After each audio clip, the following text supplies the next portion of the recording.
আজকে আমি বানিয়েছি পুঁই ডগা দিয়ে রুই মাছের মাথা দিয়ে ছেঁচড়া বানিয়েছি।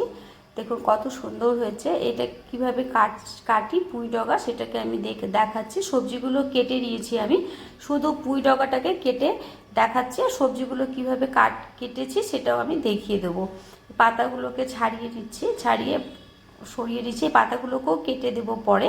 এই যতটুকুন করে টুকরো করছি সেটাও আমি করে দেখাচ্ছি। পুঁই ডগা এইভাবেই কাটতে হয়, সেই জন্য আমি একটু দেখে দিলাম। আঁশটাকে এভাবে চাকুর সাহায্যে ছাড়িয়ে নিচ্ছি। যে বটি দিয়ে কাটবে বটির সাহায্যে ছাড়িয়ে নিতে হবে। এই আঁশটা কিন্তু ছাড়িয়ে পুঁই ডগাগুলোর থেকে পুরো বাদ দিয়ে দিতে হবে, নাহলে কিন্তু সবজি খেতে ভালো লাগবে না। এভাবে করে ডগাগুলো দেখুন এভাবে করে বেরিয়েছে আঁশটা। এবারে পাতাগুলোকে খুব ভালো করে দেখে নিচ্ছি যে পোকা আছে কিনা বা পাতা খারাপ আছে কিনা। যেগুলো খারাপ থাকবে বা পাতা পোকা খাওয়া থাকবে সেগুলোকে ফেলে দিতে হবে। এবারে পাতাগুলোকে সব এক জায়গায় করে এভাবে করে একটু বড় বড় করে কেটে নিলাম। কাটা হয়ে গেল। এইভাবে করে দেখুন কাটতে হয় পুঁই ডগা। এবারে পাতাগুলোকে সব কেটে আলাদা করে নিয়েছি একটা গামলার মধ্যে। আর এদিকে সবজি কিভাবে কেটেছি দেখুন, আলুগুলোকে এইভাবে ছোটো ছোটো করে কেটেছি, বেগুন 2 টুকরো করে কেটেছি, কুমড়ো এরকম টুকরো করেছি, ঝিঙে কেটেছি, পটলগুলোকে পাতলা করে লম্বা করে কেটে দিয়েছি খোসা ছাড়িয়ে। আর পুঁই ডগাগুলোকে দেখুন, যেগুলো খুব মোটা পুঁই ডগা ছিল সেটাকে আমি 2 টুকরো করে দিয়েছি। এবারে সর্ষের তেল গরম হয়ে গেছে, রুই মাছের মাথা আমি দিয়ে দিলাম, দিয়ে ভেজে নিচ্ছি। যতটুকু না তরকারি বানাচ্ছি এতে এতটা রুই মাছের মাথায় যথেষ্ট, বেশি দিলে আবার ভালো লাগবে না। সেই জন্য ভালো করে উল্টে পাল্টে মাথাটাকে ভালো করে ভেজে নিচ্ছি। সর্ষের তেলেই রান্নাটা করছি, আপনারাও সর্ষের তেলেই করবেন, না যদি পারেন তো রিফাইনও করতে পারেন। আর একটু তেল ছিল মাছের, সেটাকেও আলাদা করে ভেজে নিচ্ছি। এই মাছের তেলটা দিলেও খুব ভালো স্বাদ হবে। এভাবে করে ভেজে তুলে নিলাম। এবার ওই তেলেই রান্নাটা আমার হয়ে যাবে। একটা শুকনো লঙ্কা এতে ফোড়ন দিলাম, দিয়ে শুকনো লঙ্কাটাকে খুব ভালো করে ভেজে নিচ্ছি। ভেজে তারপরে আমি এতে 5 ফোড়ন দেবো। 5 ফোড়ন দিয়েই কিন্তু বানাবো, যেহেতু এটার মধ্যে নানান রকম সবজি আছে, সেই জন্য 5 ফোড়নই এতে দিতে হবে। দিয়ে খুব ভালো করে 5 ফোড়নটাকেও ভেজে নিচ্ছি।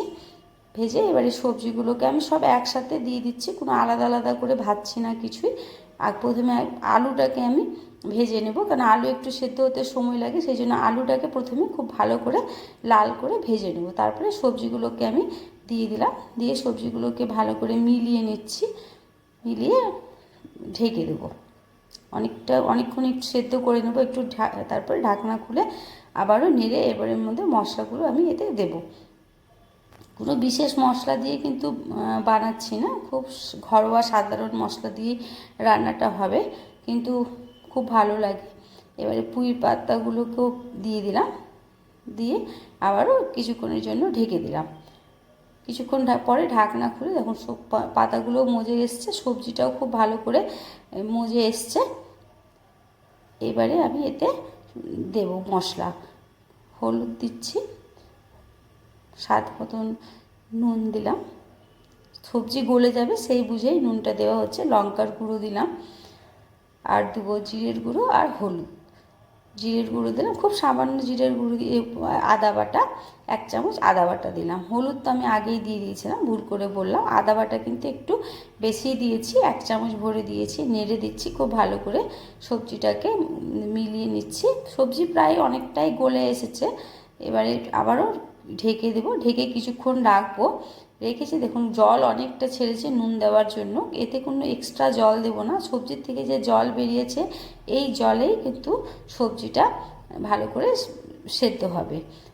আলুটা একটু সেদ্ধ, এবারে মাছের মাথাটা দিয়ে দিলাম। মাছের মাথাটাকে কিন্তু আমি একটু একটু খুন্তি দিয়ে ভেঙে দিচ্ছি। একটু করে ভেঙে দিতে হবে খুন্তি দিয়ে, এভাবে করে।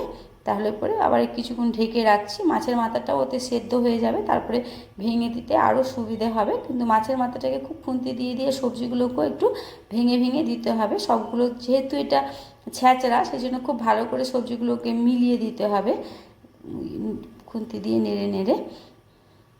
এর মধ্যে আমি একটু চিনি দেব, একটু চিনি দিলাম। চিনি দিলে একটু খেতে ভালো লাগবে। আপনাদের যদি আমার ভিডিওটি ভালো লাগে তাহলে আমার চ্যানেলটিকে অবশ্যই সাবস্ক্রাইব করুন, বেল আইকনটি প্রেস করার অনুরোধ রইল, যে আর নতুন ভিডিও আপলোড করব আপনাদের কাছে চলে যাবে। লাইক করে দিন, একটা কমেন্ট করুন, শেয়ার করুন। যদি ফেসবুক পেজ থেকে দেখেন তাহলে ফেসবুক পেজটি অবশ্যই ফলো করবেন। খুব ভালো করে সবজিটা কিন্তু ভাজতে হবে, এর ভেতরে যেন একটু জল না থাকে, সুন্দর ভাজা হয়ে যাবে, তাহলে কিন্তু সবজিতে খুব